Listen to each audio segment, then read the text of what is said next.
To add a branch in your TOPdesk, go to the Modules overview. When Property Management is available in your TOPdesk, this is where to look for branches.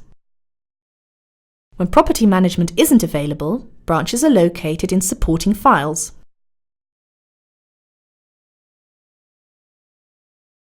Click Branch to add a new branch. In the empty branch card, fill in the mandatory fields, like the name, and all other information that is recorded in your organisation. In this example, I'll add a new store for our chocolate business that recently opened. The address in the general group refers to your visiting address.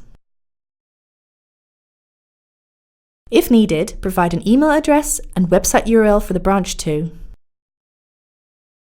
If the branch has a separate postal address, fill in the group on the top right of the card. When you're done, save the new branch. And that's it. There's a line at the lower edge of the card now which tells you when the branch has been created and by whom. If you want to edit the branch later on, open the branch overview on the module page.